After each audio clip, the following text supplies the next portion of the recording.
ఆంధ్రప్రదేశ్లో డిఎస్సి అభ్యర్థులకు కూడా నమస్కారం. సో ఈ యొక్క వీడియోలో మనం డిఎస్సికి సంబంధించి మనం లేటెస్ట్ అప్డేట్స్ చెక్ చేసినట్లయితే కనుక హాల్ టికెట్స్ విషయంలో చాలా గందరగోళంగా ఉంది. ఎందుకంటే కనుక మనకి 10:30 నుంచి హాల్ టికెట్స్ అనేవి డౌన్లోడ్ అవుతున్నాయి. ఈ యొక్క డౌన్లోడ్ చేసుకున్నప్పటి నుంచి కూడా ఒక్కొక్కరికి ఒక్కొక్క సమస్య. ఆ యొక్క సమస్యకి సంబంధించి హెల్ప్ లైన్కి ఫోన్ చేద్దామంటే వాళ్ళు ఫోన్ నెంబర్స్ పనిచేయడం లేదు. మరి ఈ యొక్క సమస్యలకి పరిష్కారం ఏంది అనేది కథ మనం చూసినట్లయితే కనుక ఎవరైతే డిఎస్సికి సంబంధించి పోస్టులకి అప్లై చేసి ఉన్నారో వారికి ఒకరోజు ఒక్కొక్క వివిధమైన పరీక్షలు అయితే ఉన్నాయి. ఒక్కొక్కరికి ఒకే రోజు వివిధ పరీక్షలు అయితే ఉన్నాయి. అలాగే ఇంకొకటేమో మనకి 2-3 పోస్టులకు అప్లై చేసుకున్న వారికి మనకి ఒక పోస్టులకే హాల్ టికెట్ వచ్చింది. అలాగే మనకి అప్లై చేసుకున్న వారికి డేట్ ఆఫ్ బర్త్ రాంగ్గా వచ్చింది. అలాగే కొంతమందికి ఓసీ అయితే ఈడబ్ల్యూఎస్ అని రావడం జరిగింది. ఇలా ఒకటి కాదు, అనేక రకాల సమస్యలు. ఇంకా చాలామంది హాల్ టికెట్స్ కూడా డౌన్లోడ్ చేసుకోవట్లేదు. ఎందుకంటే ఈరోజు రాష్ట్ర వ్యాప్తంగా డిఎస్సి హాల్ టికెట్లు అందుబాటులో ఉన్నాయని చెప్పేసి మన వాళ్ళందరూ హాల్ టికెట్ డౌన్లోడ్ చేయడానికి పోతే దాదాపు వేలాది మందికి you have not selected any post అనేసి ఎర్రర్ వస్తుంది. కాబట్టి ఇప్పుడే మేము డిఓ గారిని, నంద్యాల డిఓ గారిని ఇక్కడ కలిసాం సెయింట్ క్లారెట్ స్కూల్లోన. వాళ్ళు మనకు చెప్పింది ఏమంటే మీకు 3 గంటల లోపు అన్ని హాల్ టికెట్లు అందుబాటులోకి వస్తాయి. టెక్నికల్ సమస్య వల్ల దాదాపు రాష్ట్రంలో వేలాది మందికి రాలేదు అని చెప్పారు. కాబట్టి 3 గంటల లోపు కనుక మన హాల్ టికెట్లు డౌన్లోడ్ అయితే అందరూ ప్రశాంతంగా ఏమి ఇబ్బంది లేకుండా హాల్ టికెట్ డౌన్లోడ్ చేసుకోండి. ఒకవేళ ఏ కారణం చేతైనా 3 గంటల లోపు కనుక మీ హాల్ టికెట్లు డౌన్లోడ్ కాకపోతే మొత్తం ఎవరెవరికైతే ఈ హాల్ టికెట్ డౌన్లోడ్ కాలేదో వాళ్ళందరూ కూడా కోడుమూరు రోడ్లో ఉన్నటువంటి సెయింట్ క్లారెట్ స్కూల్ దగ్గరికి రండి. ఇక్కడ మనం డివైఎఫ్ఐ ఆధ్వర్యంలోన మనం ఇక్కడే ఆందోళనకు దిగుదాం. ఇక్కడే అనేక ఉపాధ్యాయ సంఘాలు కూడా ఉన్నాయి. ఇందాకే యూటీఎఫ్ జిల్లా అధ్యక్ష కార్యదర్శులు కూడా మనకి వచ్చి మద్దతు తెలియజేశారు. మీ సమస్య పరిష్కారం కాకుంటే మీకు మేము కూడా మద్దతు ఇస్తామని చెప్పారు. కాబట్టి హాల్ టికెట్ డౌన్లోడ్ కానీ ప్రతి అభ్యర్థి కూడా నిర్లక్ష్యం చేయకోకుండా మీరు 3:30-4 కంతా సెయింట్ క్లారెట్ స్కూల్ చేరుకోండి అని చెప్పేసి కోరుతున్నాం. డౌన్లోడ్ చేసుకుందామంటే మనకి వారికి you have not selected any post అని చెప్పి ఒక మనకి ఎర్రర్ అనేది చూపిస్తుంది. ఈ యొక్క సాంకేతిక లోపాలు ఒక్క విషయంలో కూడా మనకి టెక్నికల్ పరంగా ఏది కూడా కరెక్ట్గా జరగలేదు. డిఎస్సికి సంబంధించి మొదట్లో అప్లోడ్ డాక్యుమెంట్స్ విషయానికి సంబంధించి చూసుకున్నట్లయితే కనుక అప్లికేషన్ స్టార్ట్ అయిన దగ్గర నుంచి కూడా ఇప్పటి వరకు కూడా ఏదో ఒక రక సమస్య అయితే వస్తూనే ఉంది. కానీ దీనికి మనకి హెల్ప్ లైన్కి కాల్ చేస్తే వారు పై అధికారుల దృష్టికి సమస్య తీసుకెళ్తున్నామంటున్నారు. వారు తీసుకెళ్తున్నామంటున్నారు తప్ప వారు ఏ వివరణ ఇస్తున్నారనేది మనకి వీళ్ళు వివరణ అయితే ఇవ్వడం లేదు.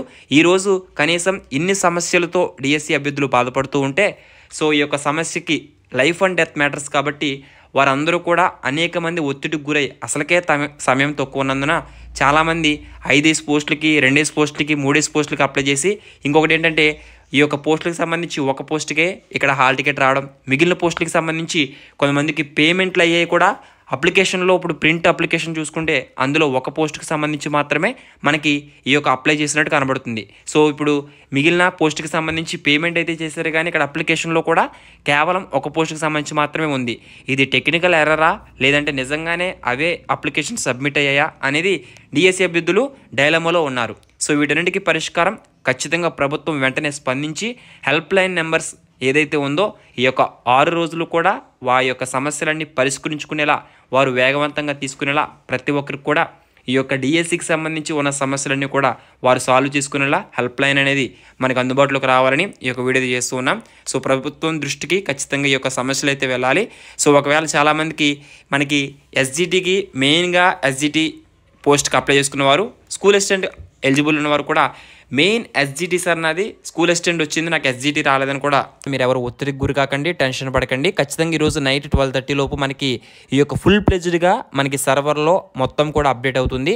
ప్రతి ఒక్కరికి కూడా లాస్ట్ 2024లో అప్లై చేసిన వారి పోస్ట్ కనబడుతూ ఉంటే ఇప్పుడు 2025లో కొత్తగా యాడ్ అయ్యి ఎలిజిబుల్ అయ్యి ఉన్న పోస్టులు కూడా మనకు కనిపించడం లేదు.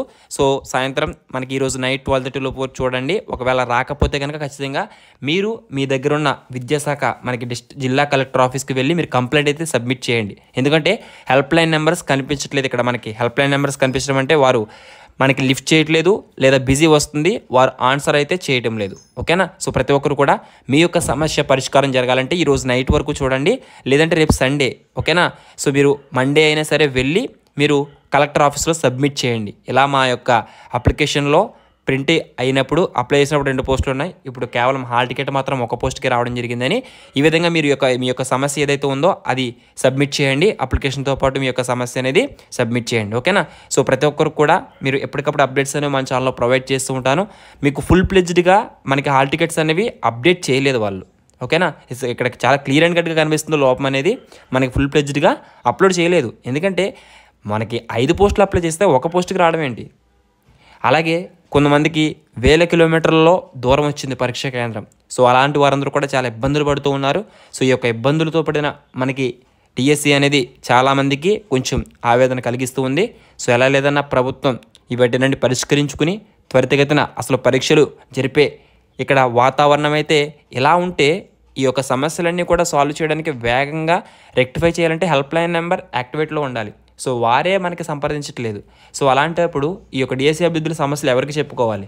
సో ఇవన్నీ సమస్యలు పరిష్కరించాల్సింది హెల్ప్ లైన్ వారే నెగ్లిజెన్స్తో ఉంటే మనకి డిఎస్సి అభ్యర్థులు నష్టపోయేది డిఎస్సి అభ్యర్థులు. సో 750 రూపాయలు ఫీజు పెట్టి ఒక్కొక్క సబ్జెక్టుకి 5 సబ్జెక్టులు దాదాపుగా 3500 ఒక్కొక్కరు ఖర్చు పెట్టుకున్నారు కొంతమంది. సో అలాంటి వారందరూ కూడా నష్టపోకుండా త్వరితగతిన డిఎస్సి అభ్యర్థులకి న్యాయం జరిగేలా సో విద్యాశాఖ దృష్టికి ఈ యొక్క సమస్య వెళ్ళి వారు రెక్టిఫై చేసేలా ఈ యొక్క వీడియో అయితే చేయడం జరుగుతుంది. So all the best for everyone. ఏమైనా అప్డేట్ వస్తే ఖచ్చితంగా నేను మరలా పోస్ట్ చేస్తుంటాను. Thanks for watching. Have a nice day. జై హింద్.